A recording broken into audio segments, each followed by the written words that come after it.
All right, one more try. How's that sound? That's much better. Okay, good.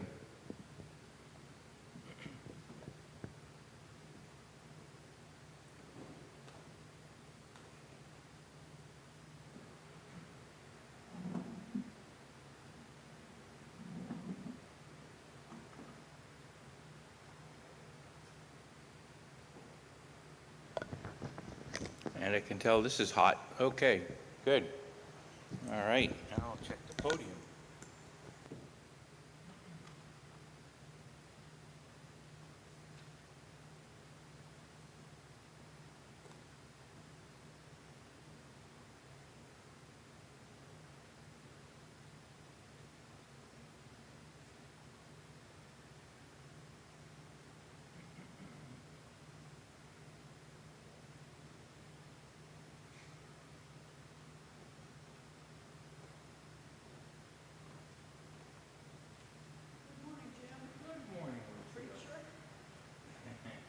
Listen, just to confirm, you want me to do the reading?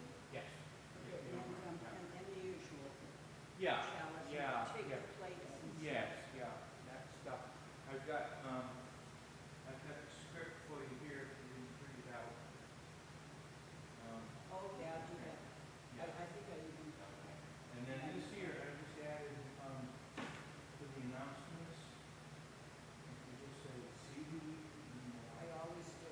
yeah. People don't know this. But if there's no other polymer for that, it's president. It's unnecessary to go through that whole list. I agree. Yeah. I agree. Yeah. I selected some more pertinent stuff. Oh, I okay.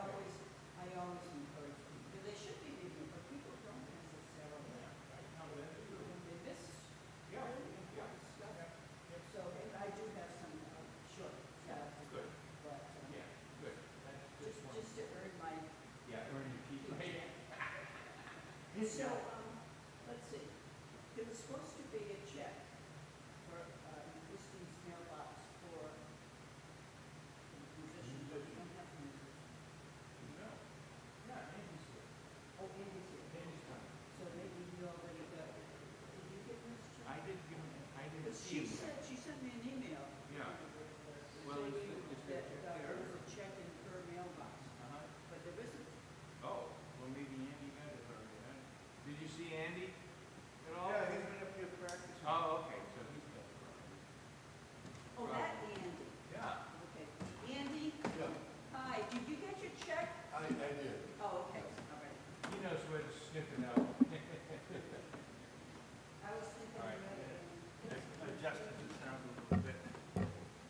So, Tony, could you do me a favor? Yeah, I don't have any money. I don't have. Yeah, yeah, but this is a shakedown. Could you turn the fan? Which Is was? there a fan, there's a fan running somewhere, is it in the balcony or whatever? Yeah, well, We don't need those this morning. the fan is sucking the heat out. It's up in the thing. It's the only one that's on. Yeah, can we turn that one off? It's just an unnecessary noise at this point. There's plenty of breeze coming through, going up there and everything. And it's not a hot, it's not hot, you know, so. Okay, yeah. I'll Hot out, turn it off. that's it, yeah, go for it. I took a bunch of shit off, and now I'm trying to put it back. Okay, that goes over there. That goes on the cushion. Okay, here we go. The cushion, it won't. It's that's a nice fresh glass of water, fresh water for you, buddy. Breaker 19. Let's see if there's any other fan on now. I can't believe it. I never heard that before, and now I hear it. Yeah, And I'm a deaf guy. right, yeah. Okay. Okay, let me, Oh, there's one in here going. maybe that's it, but. Let me shut that one Sounds off, like- see what it sounds. Sounds like it's up there, maybe up in the balcony. Okay. Testing 1, 2, 3. How's that sound, Susan? Not as strong as before. Okay. I will speak louder then. How's that? If I speak louder, and Tony's going to... Tony's...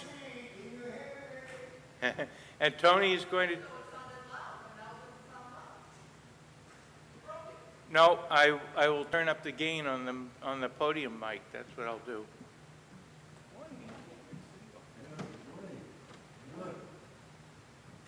This has been fun.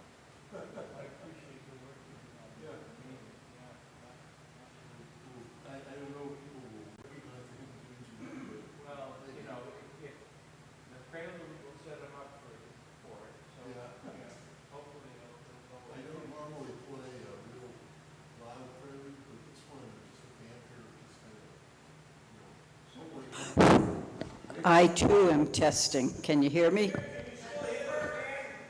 Wait a minute. I didn't have it in position. Hold on just a sec, please. Okay, how does this sound? It was higher up. Okay, I'll put it closer. How does this sound? Wait a minute. How does this sound? That's, I was talking right into it before.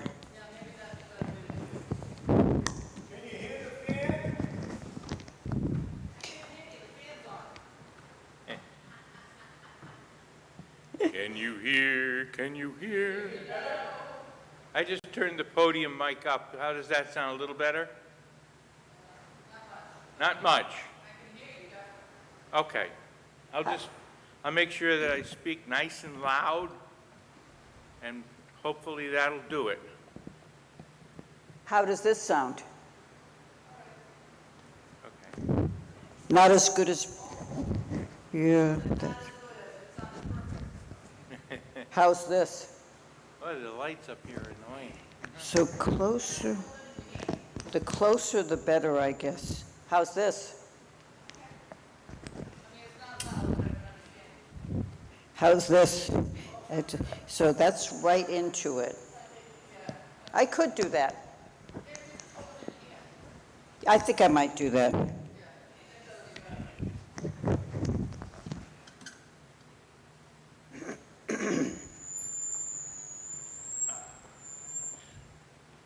Okay, now, where did I put my stuff? Can't do this without my stuff. Where'd it go?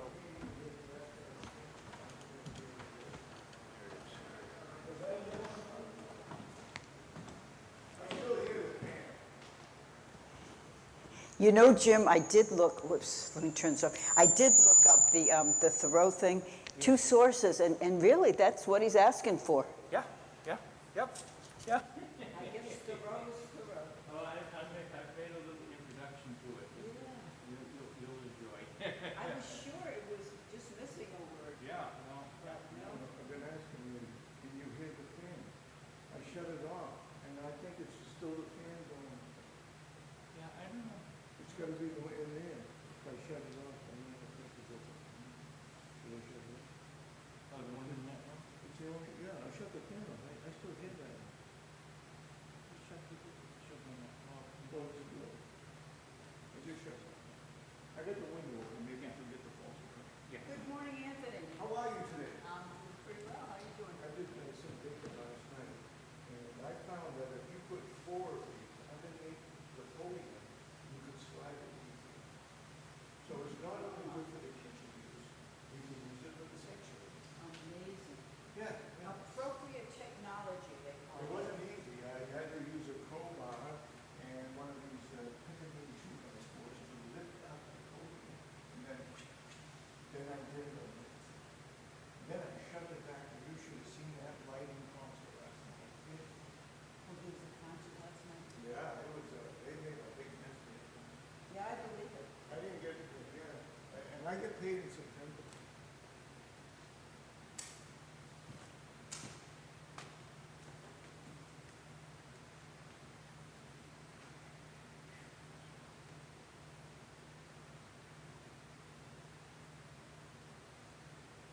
Diane Faisler has a bad back today, and she's sorry that she is going to miss you. She's going to be following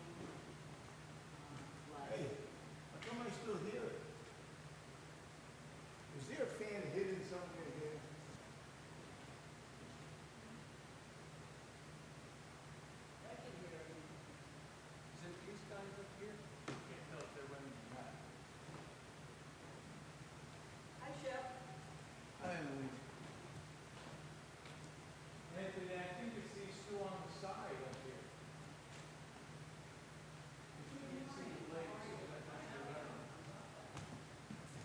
there, Sheffy. How you doing? Yeah. I'm just gonna get something, but I gotta, there's no, you know what? No, these two things on the side are gone. Oh, have them up there? Yeah.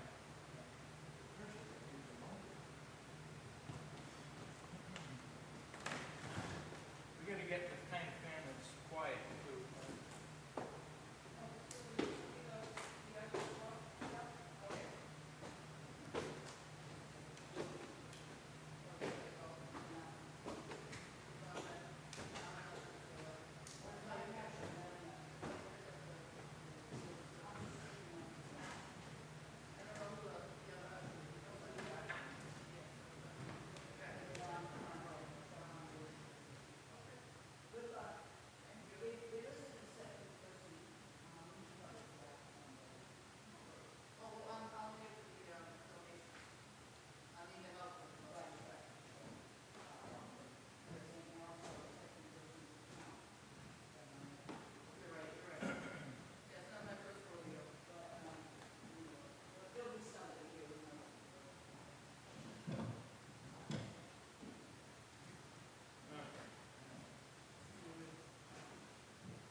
How are you, old man?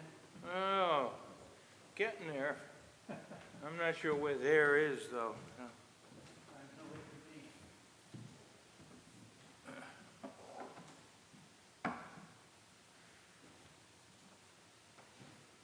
mean. Okay.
People have a funny idea of winning. Okay,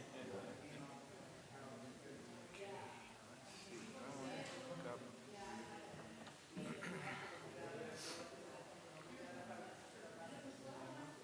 Response 556.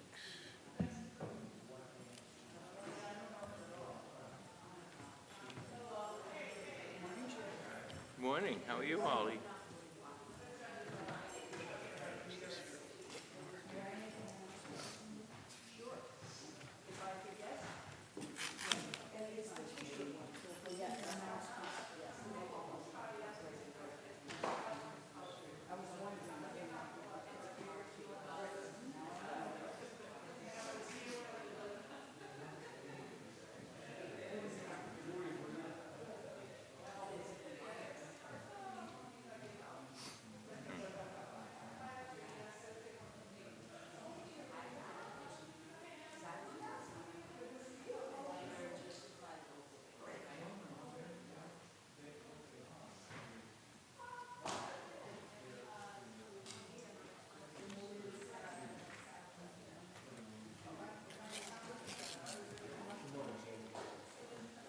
Hi, how are you, Jerry? Jonathan.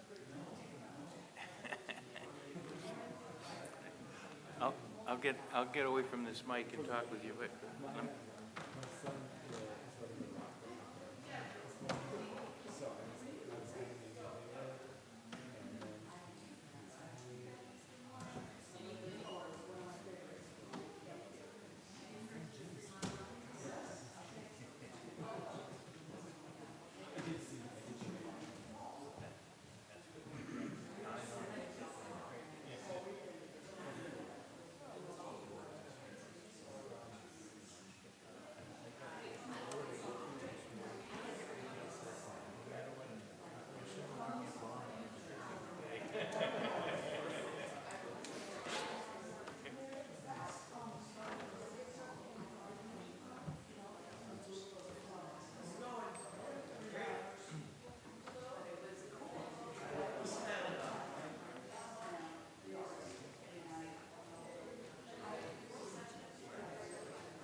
Good morning. I'm Lucille LePage, this morning's worship associate. And here with a bit of business before we start our service. First of all, a warm welcome to everyone this fine morning, and to those of you who are here in person and those who are watching on YouTube. Everyone is welcome here. Whatever your heritage, your age, your income, your abilities, and however you choose to participate, whether in person or on YouTube. This is a home for people who have settled religious beliefs, or none, or who are eager to explore their spiritual life. As a welcoming congregation, we affirm the full inclusion of people of all sexual orientations and gender identities. A very special welcome to any visitors with us this morning. If you'd like to get connected and learn more about our church community, please take a moment to fill out a yellow pew card, which is located on the back of the seat in front of you, or sign the guest book in the vestibule. We do hope you'll join us for refreshments downstairs in our fellowship hall following the service, so we have a chance to connect in person. Just follow the crowd down the stairs and across the hall, and follow the smell of the coffee. Before we begin, if folks watching from home would like to light a candle or chalice along with us here, please go and get one now so that we can do this ritual together in spirit. Just a few announcements this morning. First of all, next Sunday's service will be a brunch church, potluck, downstairs in the social hall. There will be no live stream. Since it is a potluck, you are encouraged to bring light brunch food to share. Salads are perfect, but anything I'm sure will be eaten with relish. T-shirts are available, and Holly can tell you more about that.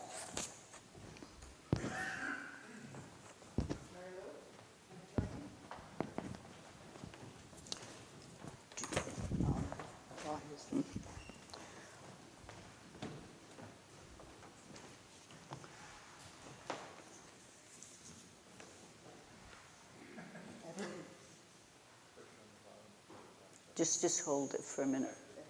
Good morning. Our board is slightly underrepresented this morning. I think that everybody's traveling. But in June, you guys elected a new board, and the new board has a surprise for you. Yes. The surprise for you is this gorgeous color invented by the UUA because it stands out in a crowd. And you'll recognize a Unitarian Universalist wearing this everywhere. But it's not just that. On the back, we will have the information about our church, our website, our location. And the intention here is that we wear these to standouts and no King's events, and wherever else we can represent our church. And they are going to cost $20 a piece. I'm going to get two. I'm going to get one that fits me like this, and I'm going to get one, a bigger one, to wear over warm clothing. So I can always represent. And Mary Lou is going to be our order taker, and you can see her after church. Thank you. By the way, Shep has a very special announcement to make at coffee hour. It's not church related, so we're not going to make it now, but you don't want to miss it.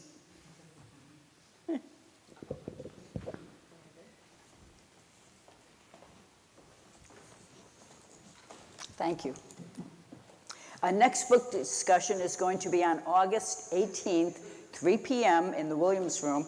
The book is Arbonaut by Margaret Loman, but I won't tell you more in the interest of brevity, but Peter Hornbeck can give you more information. It sounds like a fascinating book about old growth forests and forest canopies. Do read your church announcements that are emailed to you on Fridays. More details about what you've just heard and also additional church news that you will not want to miss. So be sure every Friday to read your church announcements in your email. If you're not receiving the announcements, just call Christine in the church office to get onto the mailing list. Thank you.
Good morning.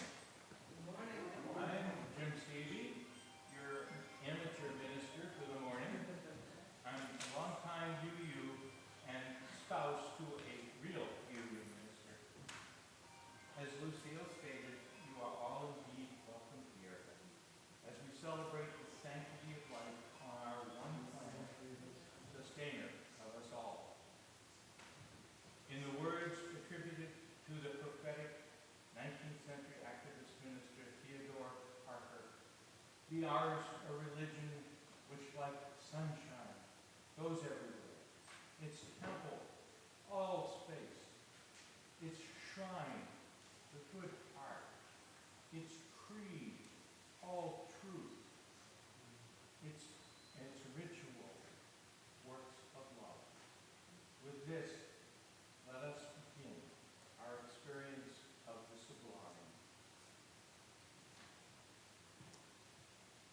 And, oh yeah, don't turn up like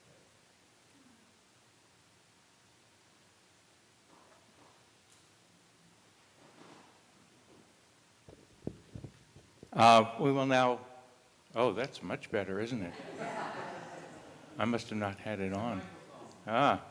Okay. Okay. I'm not going to go backwards. Let's go forward. We'll now sing hymn number 83 in your gray hymnal. And I'll give you a minute to find it and so forth. And then Andy will start us off. And the fanfare this morning held the tune. So elements of it you'll recognize, I hope.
And now we will light our chalice, as we do every week, with the words printed in your service. Lucille will light it, and we will now start the unison affirmation.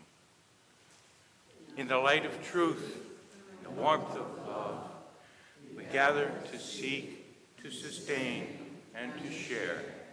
Life is a gift for which we are grateful. We gather in community to celebrate the glories and the mysteries of this great gift. And now we shall light the peace candle. Elusive peace, the still point of the turmoil of the world, come to us and all those in need of respite.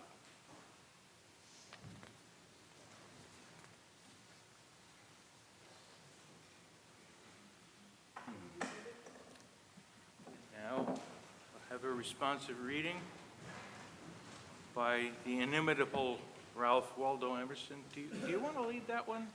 Do you want to lead the responsive reading, or do you? I'll defer. Okay, here we go. Number 556 in your gray hymnal, way in the back, amongst all those numbers. I'll give you a second to find it.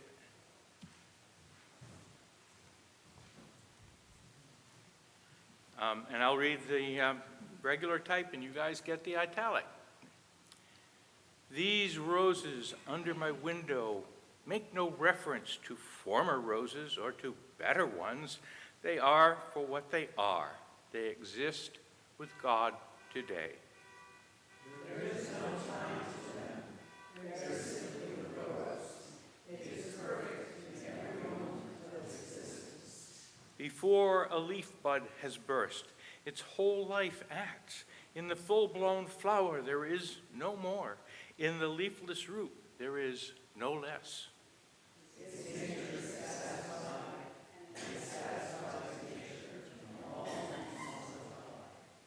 But we postpone or remember. We do not live in the present, but revert. I lament the past, or heedless of the riches that surround us, stand on tiptoe to foresee the future. We cannot be happy or strong until we too live with nature in the present of all time.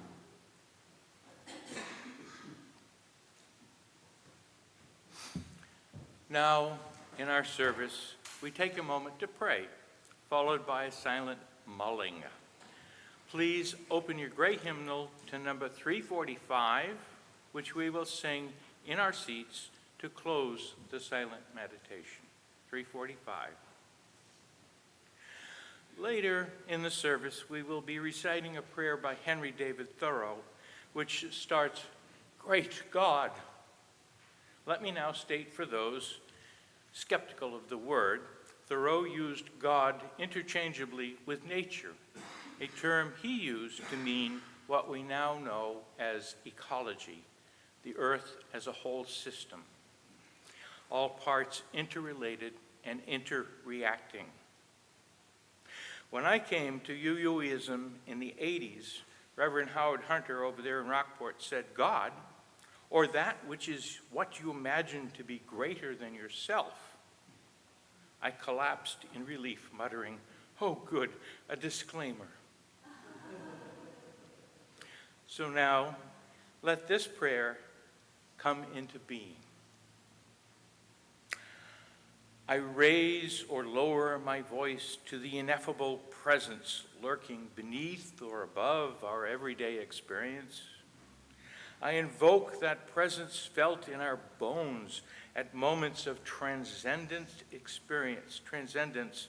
and request that we receive support in our quest to make right relationship in the world, to find peace at home and away, and to practice love in all of our actions. Amen.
The reading is The Abstract Sublime by Robert Rosenblum. For context, it was written in 1961. It's like a religious experience. With such words, a pilgrim I met in Buffalo last winter attempted to describe his unfamiliar sensations before the awesome phenomenon created by 72 paintings by Clifford Still at the Albright Art Gallery.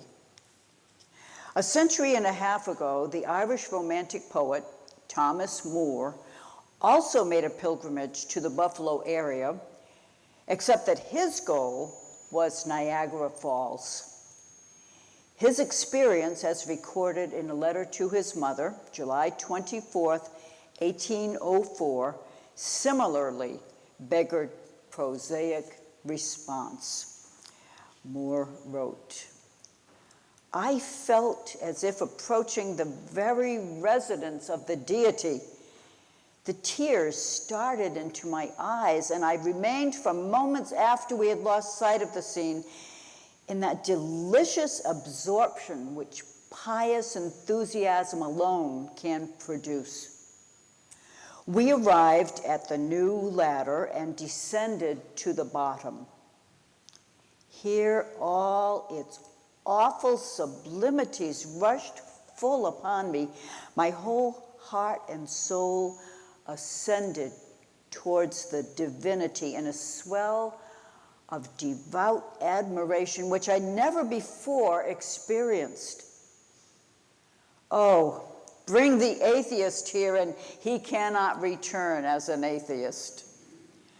I pity the man who can coldly sit down to write a description of these ineffable wonders. Much more do I pity him who can submit them to the admeasurement of gallons and yards. We must have new combinations of language to describe the fall of Niagara."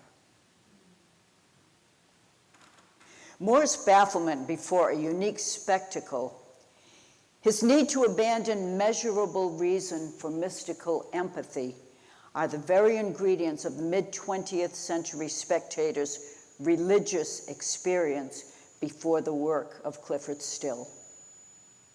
During the Romantic movement, Moore's response to Niagara would have been called an experience of the sublime, an aesthetic category that suddenly acquires fresh relevance in the face of the most astonishing summits of pictorial heresy attained in America. So ends the reading.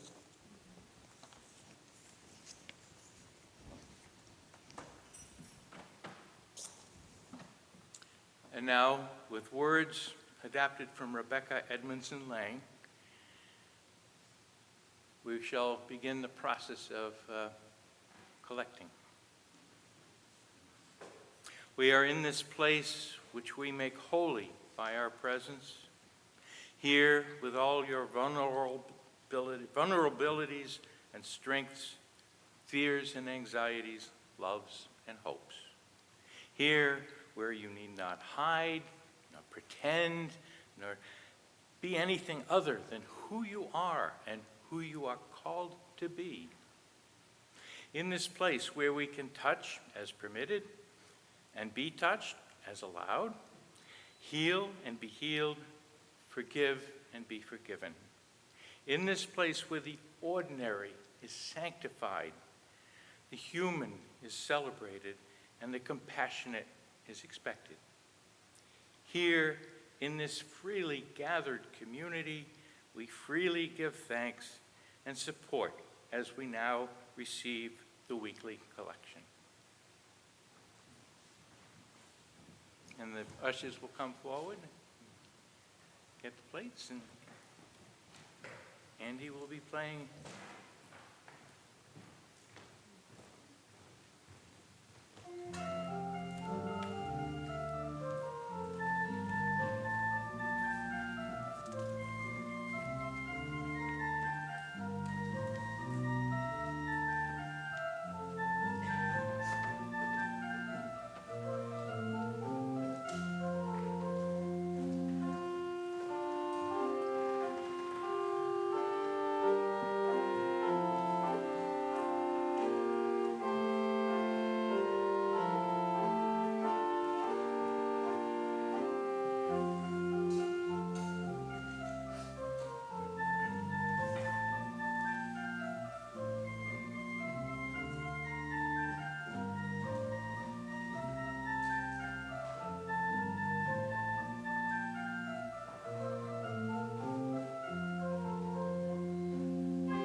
Okay, now you guys are going to have to put up my droning on here for a while.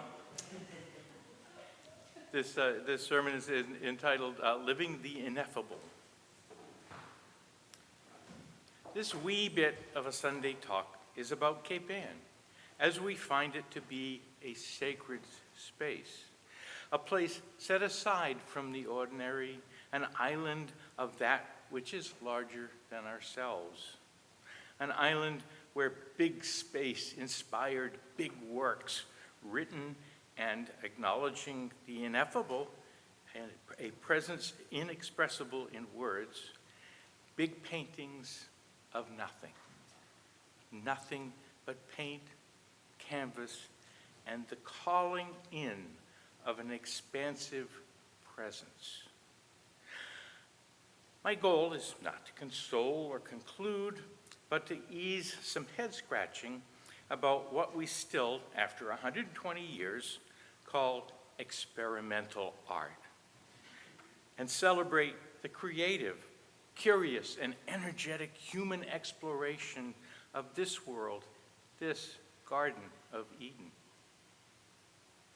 I am inspired directly by the current exhibit at the Cape Ann Museum, Avery Gottlieb Rothko, By the Sea, about the friendship of three New York artists that blossomed as they and their families summered here in the 1920s and 30s, and two younger artists were nurtured by Milton and Sally Avery. I would not have appreciated the evolution of their later work had I not read, as an art student in the late 60s, the 1961 article in Art News by Robert Rosenblum, The Abstract Sublime. When I view these paintings, I think of the experiences of the sublime I have encountered all of my life here, even among these rocks on Cape Ann. The paintings mirror my moments of inspired peacefulness and expansive sense of being. The word ineffable always comes to mind from this quote from T.S. Eliot, a word artist who was also a summer resident since infancy of this rocky isle. Drawn from his 1942 poem, The Dry Selvages. Quote, that the past experience revived in the meaning is not the experience of one life only, but of many generations, not forgetting something that is probably quite ineffable, the backward look behind the assurance of recorded history, the backward half look over the shoulder towards the primitive terror. A year after this poem, Adolf Gottlieb and Mark Rothko responded to a New York Times critic while they were breaking away from the pictorial into exploring the archetypal realm of the mind with these formulations of their intent. Quote, the point at issue, it seems to us, is not explanation of the paintings, but whether the intrinsic ideas carried within these frames have significance. We feel that our pictures demonstrate our aesthetic beliefs, some of which we therefore list. 1, to us, art is an adventure into an unknown world, which can be explored only by those willing to take the risk. 2, this world of the imagination is fancy-free and violently opposed to common sense. 3, it is our function as artists to make the spectator see the world our way, not his. 4, we favor the simple expression of the complex thought. We are for the large shape because it has impact of the unequivocal. We wish to reassert the picture plane. We are for flat forms because They destroy illusion and reveal truth. So, let us celebrate the conversation between ourselves and this planet, this blue boat home. If we still don't quite get the abstract sublime artists, Rothko, Gottlieb, and their contemporaries, Clifford Still, Barnett Newman, and Jackson Pollock, also examined in the Rosenblum essay, let us pick up Lydia Wilski-Cholo's marvelous book, Wildness, Henry David Thoreau, and the Making of an American Theology, and explore the sublime as experienced by our most careful 19th century poet, observer. Lydia proposes that Thoreau indeed wrote theology with the world itself as the sublime. So be it. Now, we shall use Thoreau's words to pray, recognizing that although humbled by the world, neither he nor our abstractionist painter friends bathe in humility, exempting them and us from understanding our mortal, for the understanding of our mortal friends. We'll take this slowly to account for the stilted language and weird syntax of rhymed construction. So, in all humility, in our order of service, let us pray. Great God, I ask for no meaner wealth than that I may not appoint myself, that in my action I may soar as high as I can now discern with this clear eye, and next in value, which thy kindness lends, that I may greatly disappoint my friends, that I may hope that it may be, they may not dream how thou distinguished me, that my weak hand may equal my firm faith, and my life practice what my tongue saith, that my now conduct may not show how my renting minds that I propose did not know to overrate thy designs. Okay, we got through that. Let's sing something from the blue hymnal that will cheer us on. Number 1064, Blue Boat Home. And Andy has made an arrangement that we can all get. And he can play. So.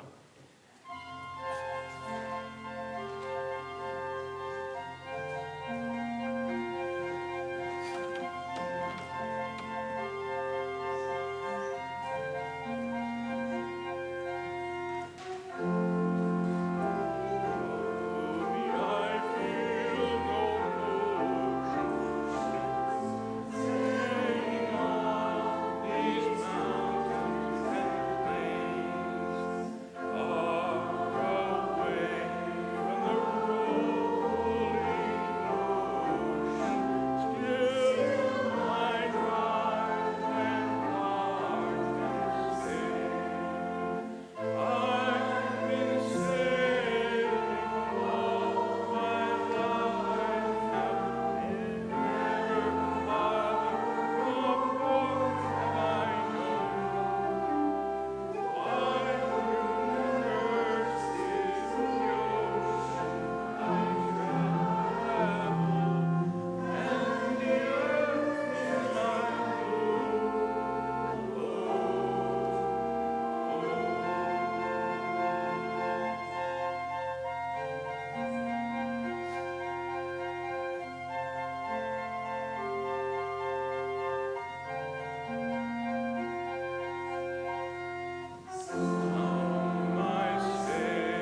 Before we extinguish our chalice, may the light of understanding shine brightly in your heart.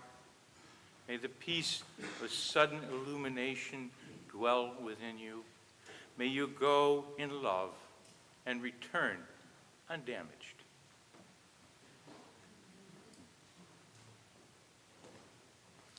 We'll now extinguish the flame. The words are in your order of service.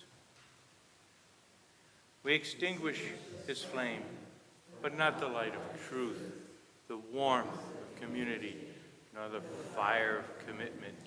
These we carry in our hearts until we are together again.